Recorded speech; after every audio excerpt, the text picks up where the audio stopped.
None are more hopelessly enslaved than those who falsely believe they are free. These words were written by Goethe nearly 200 years ago, but are perhaps more relevant in our time than they were in his. For many people assume we live in a free society simply because the West has not morphed into a dystopian hell like the one depicted in George Orwell's 1984. Tyranny, most people believe, would be overt in nature, it would be obvious, and all would recognize it. But is this really the case? Or could we be living in a society analogous to the one depicted by Aldous Huxley in his dystopian novel Brave New World? Could it be that technology, drugs, pornography, and other pleasurable diversions have created a citizenry too distracted to notice the chains which bind them? When Brave New World was first published in 1931, Huxley did not consider the dystopian world he depicted to be an imminent threat. 30 years later, however, following the Second World War, the spread of totalitarianism, and the great strides made in science and technology, Huxley changed his opinion, and in a speech given in 1961, he put forth the following warning.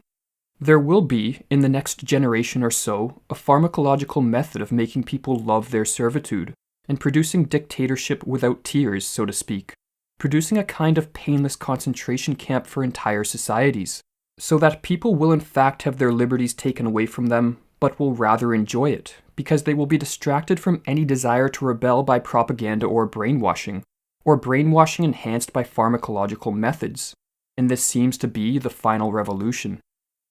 In the future, according to Huxley, ruling classes would learn that control of a populace could be achieved not only with the explicit use of force, but also with the more covert method of drowning the masses in an endless supply of pleasurable diversions.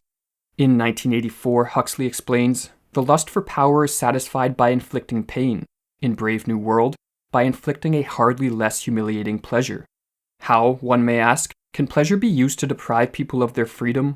To answer this question, we must discuss operant conditioning, which is a method of modifying an organism's behavior.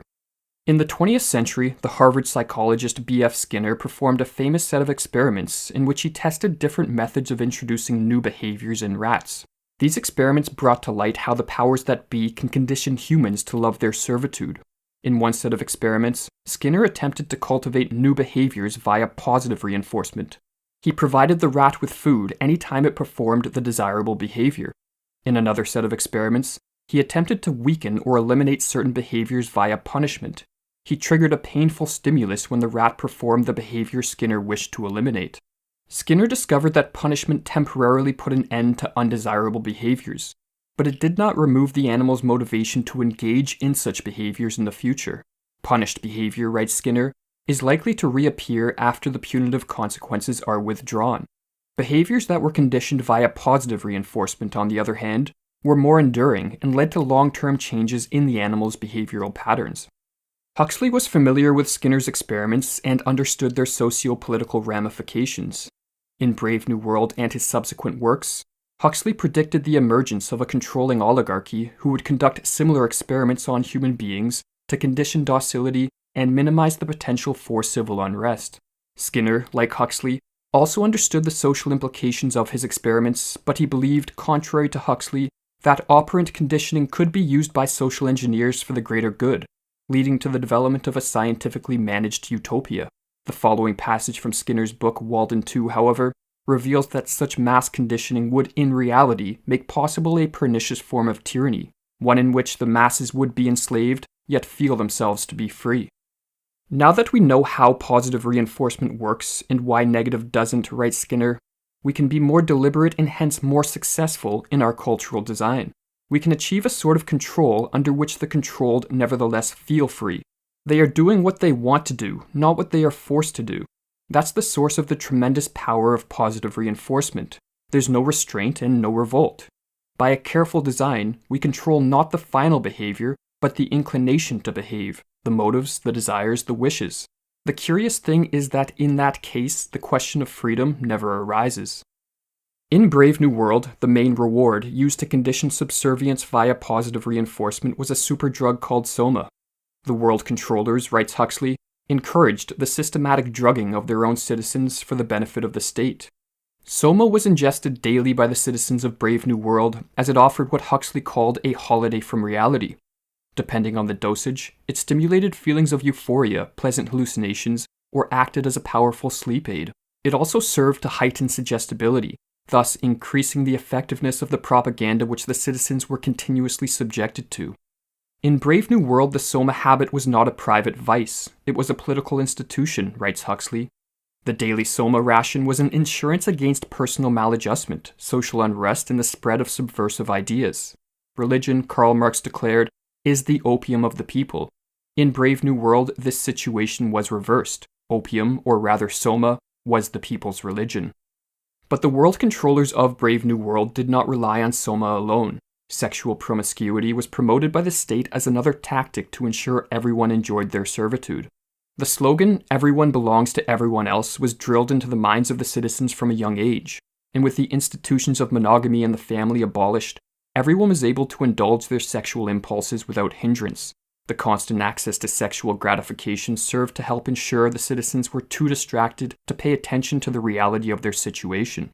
State-sanctioned entertainment also played an important role in creating the painless concentration camp of Brave New World.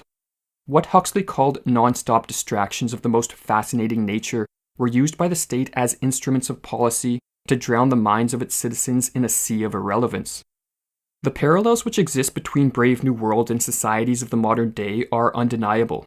In Brave New World Revisited, published in 1958, Huxley asked himself how future social engineers could convince their subjects to take drugs that will make them think, feel, and behave in the ways they find desirable. He concluded, "In all probability, it will be enough to merely make the pills available. Today, an estimated 1 in 6 Americans are on some form of psychotropic drug. An opioid crisis has spread across the West.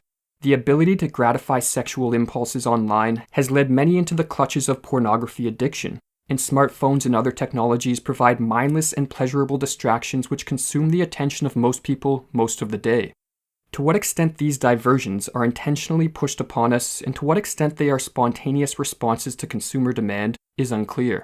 But whatever the answer, the reality is that a distracted and dumbed-down population simply lacks the mental resources to resist their enslavement. Until the modern cry of, 'Give me television and hamburgers, but don't bother me with the responsibilities of liberty,' is replaced by the cry, 'Give me liberty or give me death,' freedom will not prevail. Rather, so long as people trade their liberty for pleasures and comfort, the type of social conditioning Huxley warned of will only become more refined and effective as technologies advance and more insight is gained regarding how to predict and control human behavior. Whether the majority of us will be able to resist this type of manipulation, or whether we will even want to, remains to be seen. If the current trends continue, humanity may soon be divided into two groups. There will be those who welcome their pleasurable servitude, and those who choose to resist it for the sake of retaining not just their liberty, but their humanity. For as the former slave Frederick Douglass noted in the mid-19th century, long before Huxley wrote Brave New World, when a slave becomes a happy slave, he has effectively relinquished all that which makes him human. I have found that, to make a contented slave, writes Douglass, it is necessary to make a thoughtless one. He must be able to detect no inconsistencies in slavery. He must be made to feel that slavery is right, and he can be brought to that only when he ceases to be a man.